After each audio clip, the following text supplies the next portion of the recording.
परम आदरणीय मुख्य शिक्षिका जी, पिता तुल्य श्रीमान गीताराम जी, पूरे स्टाफ सदस्यों को और प्यारे विद्यार्थियों, मैं प्रातःकालीन सभा में आप सभी को हार्दिक अभिनंदन करती हूँ।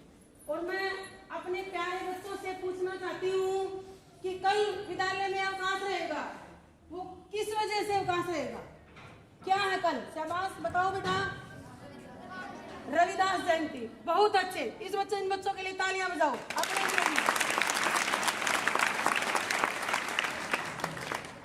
बेटा, जो रविदास जी थे वो महान संत, समाज सुधारक और दार्शनिक थे, भगवान के अनुयायी थे, बड़े परम भक्त थे।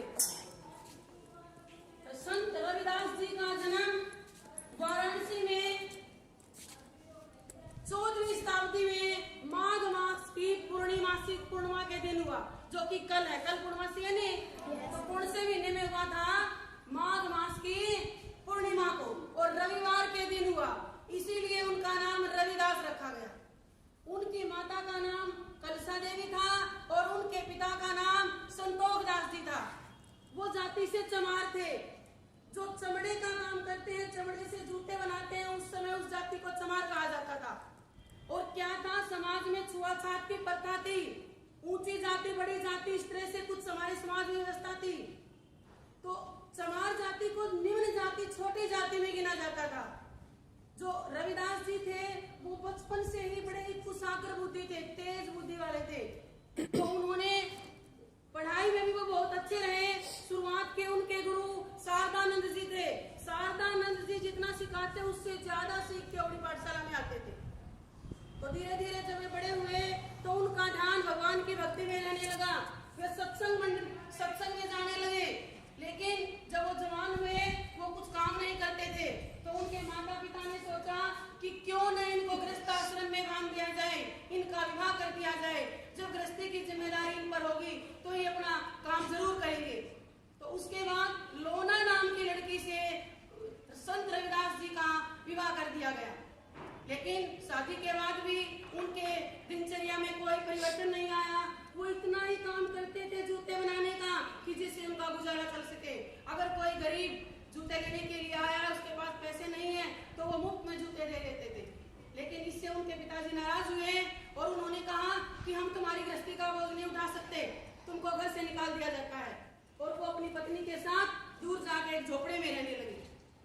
उनके एक पुत्र हुआ, उसका नाम रखा गया विजयदास। क्या नाम रखा गया? विजयदास। लेकिन वो उसी तरह से भगवान की भक्ति में लीन रहे और अपना इतना ही काम करते थे जितना उनका गुजारा चल सके। प्यारे विद्यार्थियों, जब वो चमड़े का काम कर रहे थे उस समय, तो उस वाराणसी के जो पंडित थे, उस समय समाज में क्या था कि ऊंची जाति के लोग, जो ब्राह्मण कही जाती थी, वही लोग पूजा पाठ करते थे। छोटी जाति के लोगों को पूजा पाठ का व्यवस्था नहीं थी कि वो पूजा पाठ करें, मनाही थी, वर्जित था उस समय। लेकिन रविदास जी ये सारा कुछ करते थे, वो उनको अच्छा नहीं लगा। एक बार विश्वनाथ जी, जो वहाँ के पंडित थे, अपने शिष्यों के साथ रविदास जी के पास आते हैं और वो जूता फेंक देते हैं उसके पास कि मेरा जूता ठीक कर। रविदास जी बड़े ही नम्र भाव से जूते को ठीक कर देते हैं और उसके बाद वो पैसे भी फेंक देते हैं जितने उस जूते को ठीक करवाने के थे। रविदास जी ने वो पैसे उठाए, अपने सिर से लगाए और अपने पास रख लिए। फिर भी उन्होंने गुस्सा नहीं आया। उन्होंने कहा कि पंडित जी आप कहाँ जा रहे हो, मुझे ये बताइए। उन्होंने कहा कि हम तो गंगा स्नान के लिए जा रहे हैं, उससे क्या होगा, हमें पुण्य मिलेगा, तुम छोटी जाति के हो, तुम क्या जानो गंगा स्नान का महत्व। तब रविदास जी ने कहा, रुपए की सबसे छोटी इकाई होती है दमड़ी, सबसे छोटा पैसा। रविदास जी ने उस पंडित को दिया और कहा कि आप मेरी ये प्रार्थना स्वीकार करें, ये मेरी दमड़ी आप गंगा मैया को उपहार के रूप में दें। और कब दें? जब गंगा मैया खुद अपने हाथ से ले। तो वो बड़े हंसे, उनका उपहास उड़ाया, मजाक किया कि ऐसा भी कभी हो सकता है कि गंगा मैया खुद आकर ले। और वो ऐसा कहकर वहां से चले गए। जब वो गंगा स्नान करके बाहर निकले तो उनके शिष्यों ने विश्वनाथ जी से कहा कि आप उस रविदास की जो दमड़ी लेकर आए हैं वो गंगा मैया को दें। तो उन्होंने कहा कि क्या वो अंतर्यामी है, उसे कैसे पता चलेगा, हमने दिया नहीं दी, हम इस दमड़ी को नहीं देंगे, अपनी जेब में रखेंगे। तभी पीछे से गंगा मैया से आवाज आई, ठहरो, रविदास जी ने जो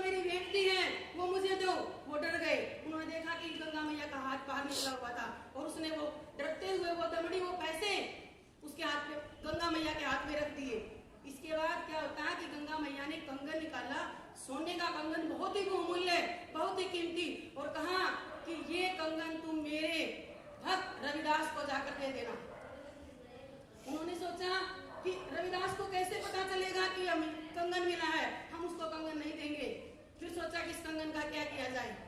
तो उन्होंने सोचा कि अगर इस कंगन के 5-6 में तो बंटवारा हो नहीं सकता, अगर कहीं इसको बेचने के लिए जाएंगे हो सकता है राजा के दूत हमें पकड़ लें। तो सबने यही निर्णय किया कि क्यों न हम इस कंगन को लेकर राजा के पास जाएं और ये कहें कि हमारी तपस्या से खुश होकर गंगा मैया ने ये कंगन दिया है, तो इसके बदले राजा हमें इनाम देगा, पुरस्कार देगा। तो जैसे ही वो महल में जाते हैं तो राजा बगीचे में रानी के साथ घूम रहे हैं, टहल रहे हैं, तो वहां पर उन्होंने जाकर अपनी सारी मनगढ़ंत बातें बताई, सच्चाई नहीं बताई।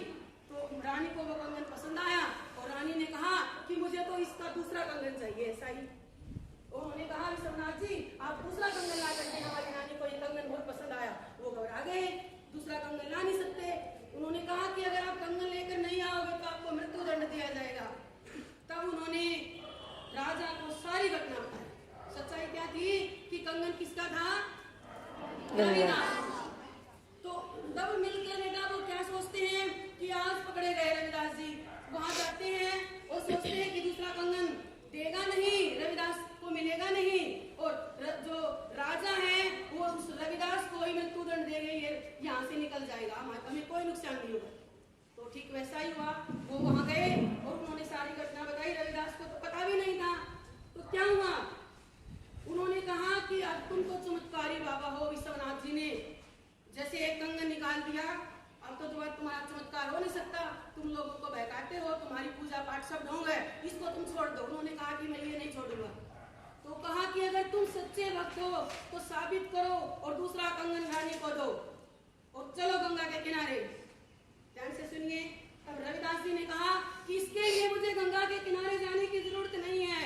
मन चंगा तो कठौती में गंगा, और कठौती होती है बेटा जो चमड़े का काम करते हैं। एक चमड़े का बर्तन होता है कटोरे टाइप, उसमें क्या होता है पानी डाला होता है, उसको कठौती बोलते हैं।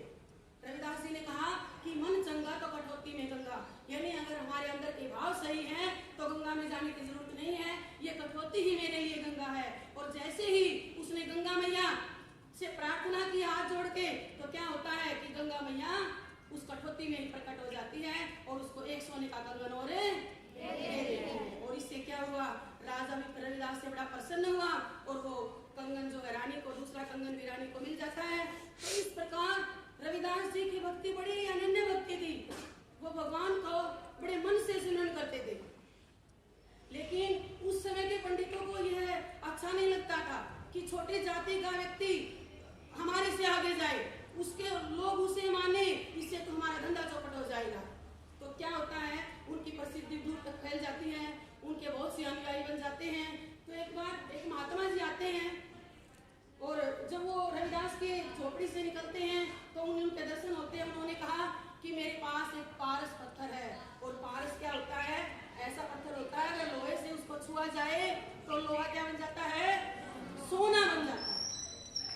तो कहा कि मैं तो तीर्थाटन के लिए जा रहा हूँ, तीर्थों के दर्शन करने के लिए, स्नान करने के लिए जा रहा हूँ, आप महात्मा जी इस पारस को रखिए, इससे अपनी गरीबी मिटाइए और जब मैं आऊंगा तो मैं इसको वापस ले लूंगा। उन्होंने कहा भाई मुझे इसकी जरूरत नहीं है, कहीं झोपड़े में रख दो आप।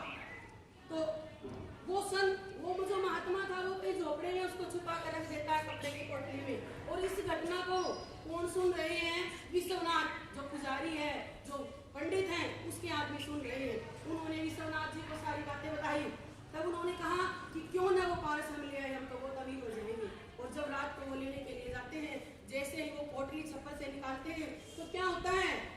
एक सांप बन जाता है और वो डर के छोड़ के वहीं पर गिराकर वो भाग जाते हैं। रविदास को जब पता चला कि बाहर कुछ हलचल है, वो बाहर आए तो क्या देखा कि पारस पत्थर चला। तो उन्होंने कहा देखो कितना बोलापन है। अरे भाई पारस जी आपने चलना क्यों शुरू कर दिया? जब तक महात्मा जी आए आप आराम से यहाँ आराम करो, और जब महात्मा जी आए आप उनके साथ चलना, मुझे परेशान मत करो, भाई मेरी भक्ति में खलल पड़ता है। और ये कहकर वहीं पर उसको रख देते हैं। लेकिन जब 14 महीने के बाद वही महात्मा आते हैं और उस रविदास जी को इतनी ही गरीबी में देखते हैं तो कहा कि मैं तुमसे बहुत नाराज हूँ, मैंने तुम्हें पारस पत्र दिया था और तुम आज भी इतने ही गरीब हो। उन्होंने कहा कि मुझे जरूरत ही नहीं हुई इसकी। तो इतने सरल स्वभाव के, इतने संतोषी व्यक्ति थे गुरु रविदास जी। लेकिन वही बात, उस समय उनको ये मान्यता नहीं थी, तरह तरह की प्रताड़नाएं दी उन बड़ी जाति के लोगों ने उनको। एक बार क्या हुआ, विजयदास जो उनका पुत्र था, रामनवमी का दिन था, उसने कहा कि मैं भगवान राम के दर्शन करने मंदिर जाऊंगा। लेकिन मंदिर के जो पुजारी थे, वहां जो विद्यमान थे, उन्होंने क्या किया, रविदास और उनके बेटे विजयदास को लात मार करके, धक्के मार के बाहर निकाल दिया। विजयदास ने कहा, पिताजी मैं आपकी ये बेइज्जती बर्दाश्त नहीं कर सकता, चलो मुझे भगवान का दर्शन नहीं करना। रविदास ने कहा, कोई बात नहीं बेटा, अब हम भगवान का दर्शन करके यहाँ से जाएंगे, भगवान खुद आकर हमें दर्शन देंगे। और वो मंदिर से बाहर एक पेड़ के नीचे बैठ जाते हैं और भगवान राम की भक्ति करने लगते हैं। तो बड़ा चमत्कार हुआ क्या, कि जो मंदिर के अंदर जो मूर्ति रखी थी भगवान श्री राम की, वो मूर्ति खुद वहां पर आने लगती है। तो उन्होंने भगवान के दर्शन किए और वो अपने घर आ गए। लेकिन फिर भी विश्वनाथ जी को ये बात अच्छी नहीं लगी कि रविदास जी की प्रसिद्धि हो। एक बार क्या होता है, कबीर दास का नाम सुने आपने? तो कबीर दास और रविदास दोनों गुरु भाई थे। उनके दोनों के गुरु रामानंद जी थे। कौन थे? रामानंद जी। तो कबीर दास जी वहां पर आते हैं अपने गुरु भाई से मिलने, और उन्होंने कहा कि मैं तो बहुत भूखा हूँ, प्यासा हूँ। तो उन्होंने क्या किया, कठौती जो बताई थी आपको, उसमें से पानी का लोटा लिया और कबीर को दे दिया, ले भाई तुझे आत्मज्ञान हो जाएगा, तू ये जल पीकर अपनी प्यास को शांत कर, इतने खाना भोजन तैयार हो जाएगा। उसने देखा कि इतना गंदा पानी मुझे दिया तो इसका भोजन भी इतना गंदा होगा। उसने क्या किया, वो लोटा पानी का पिया नहीं, वो यूं फेंक दिया। जैसे वो पानी जमीन पे डाला तो उसकी कुछ बूंदे उसकी धोती पर लग गई और मिट्टी भी लगी। वो घर गया, उसने अपनी बेटी को कहा, उसकी बेटी कपड़े धो रही थी, उन्होंने कहा बेटी तू मेरी धोती को भी धो दे। और जब उसकी बेटी का नाम था कमाली, क्या नाम था? कमाली। जब उस कमाली ने उस धोती को धोया, उसकी वो मिट्टी नहीं उतरी। उस टाइम इस तरह के ब्रश नहीं थे बेटा, तो उसने क्या किया, मुंह से चबाना शुरू कर दिया उस धोती को। तो जैसे ही उसने मुंह से वो धोती चबाई, तो उस कमाली को आत्मज्ञान हो जाता है, भगवान की परम भक्ति प्राप्त हो जाती है। और जब कबीरदास जी आते हैं कि अपनी पुत्री में जो बदलाव देखा, तो वो बड़े हैरान रह गए। तो तब उन्होंने कहा, बेटा मैं तो बड़ा मूर्ख निकला कि मैंने अपने गुरु भाई पर विश्वास नहीं किया। उन्होंने तो कहा था कि तुम लोटे, इस जल के लोटे को स्वीकार करो, तुम्हें आत्मज्ञान प्राप्त हो जाए। तो कमाली को इस प्रकार से आत्मज्ञान प्राप्त हो जाता है। और तब कबीर जी गुरुदास के पास अक्षमा मांगने के लिए जाते हैं। लेकिन विश्वनाथ जी, उनका धंधा चौपट हो गया और उस समय उनकी बहुत चलती थी।